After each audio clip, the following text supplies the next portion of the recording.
Happy 2017, YouTube. God, those things hurt my ears. Oh, they pinch my nose. How's it going? Welcome to our 1,000 subscribers spectacular. It's been a year. It would be more spectacular if we actually had a budget and we actually had some money, but hey, we accomplished a lot in the last 8 months, so it's time to celebrate and give you, our fans on YouTube, a special Q&A. Then we're going to review Stage 1 of Castlevania Dracula X on the Super Nintendo. We know you've been waiting for this one. Here it is. Enjoy. Here's 10 questions we were tagged with. Bonus stage. Number 1. How long have you been doing YouTube? Go into our profile, you'll see the channel was created on January 5th, 2016. That's right. It was a New Year's resolution of mine, and really, I guess we've been around for a year, but we only started uploads on April 1st, and we started regularly uploading in September. So in other words, it's a year-long channel, but uploads began 8 months ago, and regular weekly uploads began 4 months ago. Number 2, how many videos are on your channel? Well, that's kind of weird because sometimes it says that I have 52 videos, but I don't think I've actually done that many videos. You help me out, YouTube. If you have one video on 2 playlists, does it count as 2 videos when somebody looks at your channel stats? I don't know. But I do have videos on multiple playlists. It's just a way to help people find the content easier. Some people might be looking for a facts list or a top 10 list, or they might want to survive the zombie apocalypse. So I do have different lists for different episodes. The same episodes appear on multiple lists. The way it is. So I would say on the low end, let's say 30 to 40 videos, and on the high end, 52 videos. Number 3, what was your favorite video to record? Zombie survival. No question. Zombie survival. No question.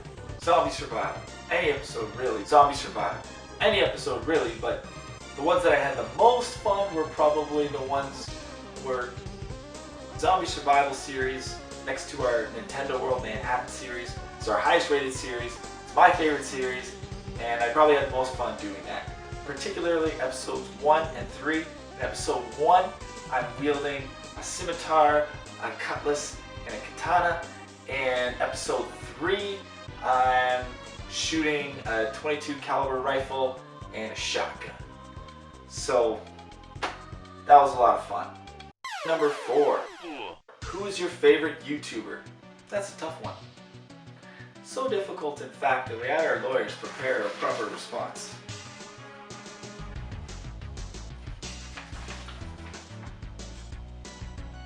That's tough.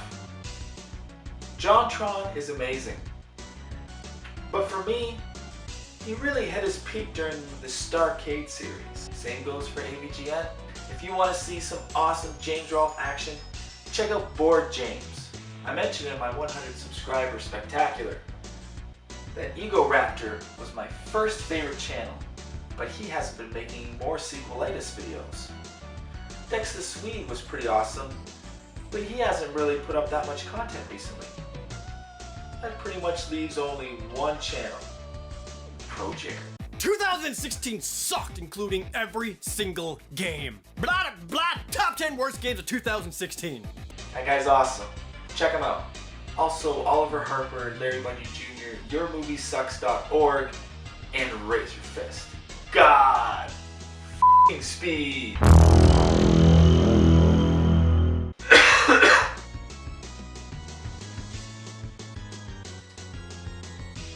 hope that answered your question.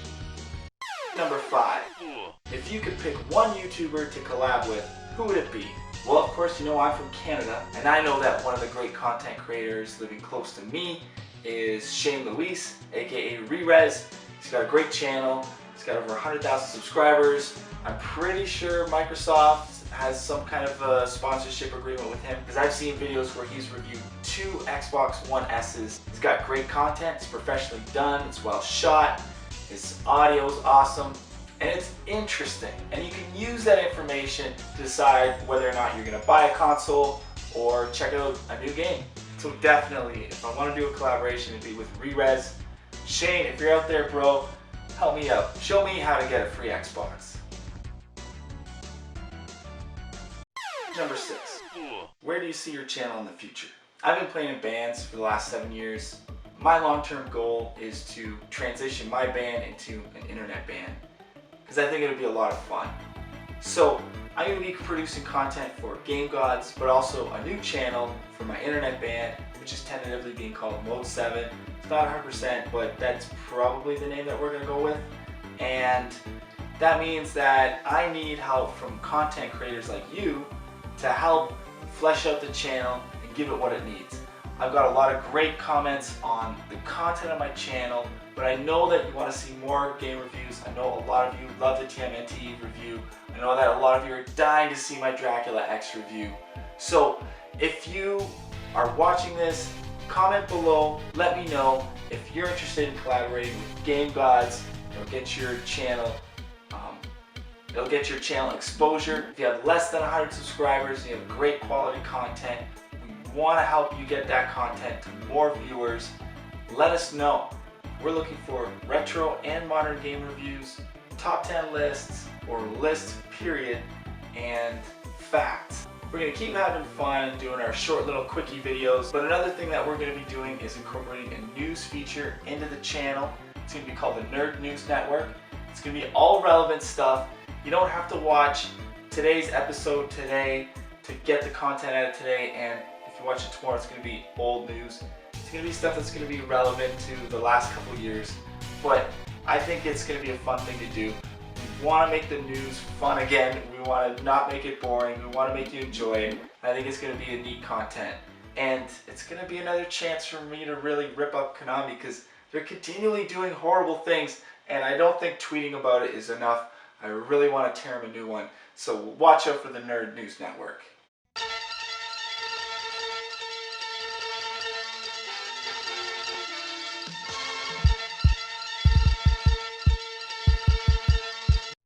Number 7. What quote or saying do you live by? Whatever you are, be a good one. Abe Lincoln.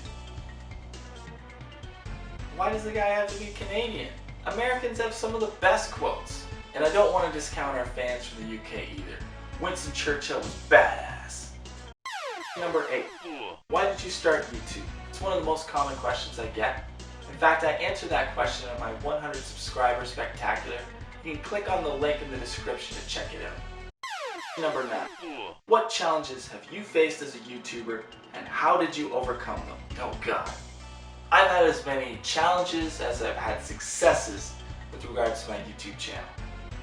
Let's see. Copyright claims. Those are fun. You'll notice that part 2 of my zombie survival series was uploaded twice. That's because I had a copyright claim. So it happens automatically. Before your YouTube gets uploaded, you'll have a copyright claim if you have copyrighted content in it. In my case, it was a song. It's a stupid song from the early 90s that nobody cares about.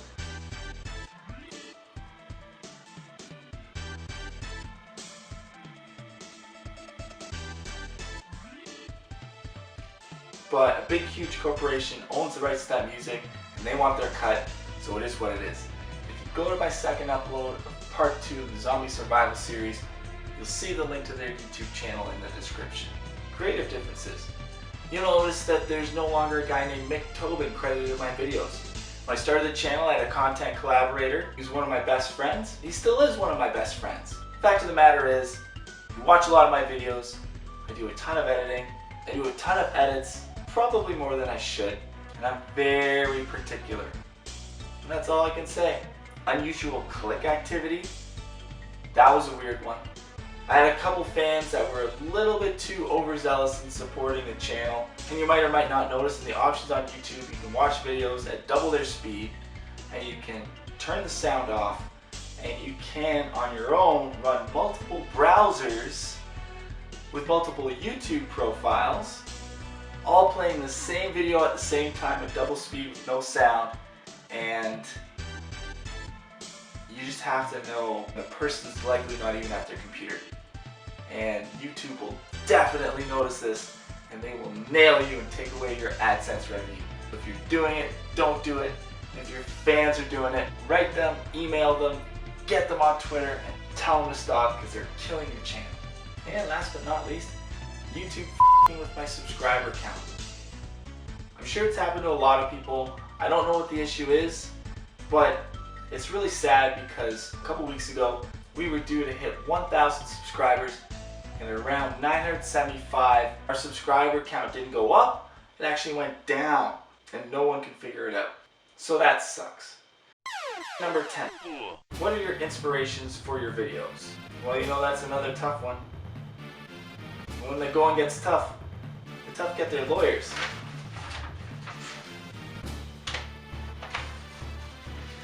I've prepared the following statement. This is what inspires me in my videos.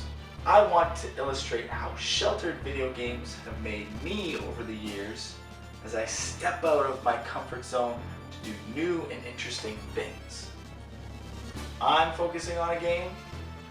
I don't want to do a review that's been done before by another major YouTuber. Their videos are usually better, so what's the point? If I'm reviewing a game, it makes sense to do either a retro game or a modern sequel of a retro game, or I should probably say a modern game with a retro look and feel. I want to incorporate essential things like storytelling, hosting, commentary, drama, showmanship, and comedy into every video in order to make it as entertaining as possible. Finally, in terms of style, I'm really inspired by 70s, 80s, and 90s films and TV, and cheesy retro graphics and wipes. That's it for questions. Stay tuned because next we've got stage 1 of Castlevania Dracula X. Bonus stage. Here it is, Castlevania Dracula X. I bought this game back in September 1995. I was really excited when this game came out. I remember when Super Nintendo first came out, in the first year of its release, it had a lot of classic titles, and among those my favorites were Super Mario World and Super Castlevania 4. So in September 1995, I don't know if you remember, both Super Mario World 2 Yoshi's Island and Castlevania Dracula X were released. And I bought both those games on the same day, and I remember playing both of them. And I remember Super Mario World 2 being a really different and exciting experience, the graphics being really amazing, and the music being something that I've never even heard on a 16-bit system. And then I remember Castlevania Dracula X being really horrible and not controlling well and not having the excitement or the wow factor of Super Castlevania 4 and generally sucking. And this review is about my frustration. I'm sure you have frustration with the game. It was based off Castlevania Rondo of Blood. It was a title for the PC Engine.